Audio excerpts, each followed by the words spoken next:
ভাবুন একটু, একজন বাবা রাতের আঁধারে চোখ বন্ধ করলেন আর স্বপ্নে দেখলেন এমন এক দৃশ্য যা মানব ইতিহাসের সবচেয়ে ভারী পরীক্ষা হয়ে উঠবে।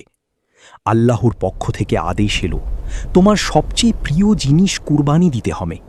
আর সেই প্রিয় জিনিস একটি উট, একটি দুম্বা কিংবা অন্য কোনো সম্পদ নয়।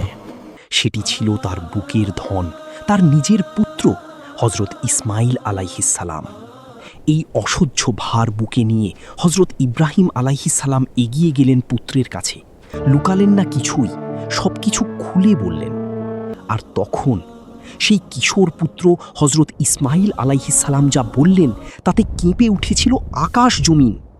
হে আমার পিতা, আপনাকে যা আদেশ করা হয়েছে তাই করুন। একজন বাবা, একটি পুত্র আর এক অনড় ঈমান। মরুভূমির বুকে সেদিন প্রস্তুত হলো কুরবানির স্থান। ছুরি উঠল হাতে, এক অসহ্য নীরবতা নেমে এলো চারদিকে। কিন্তু ঠিক সেই মুহূর্তে আকাশ থেকে ভেসে এলো এক ঘোষণা এবং পাল্টে গেল সবকিছু। সেদিন আসলে কি হয়েছিল? কেন এই ঘটনা হাজার বছর পরেও মানুষের বুক ভারী করে দেয়?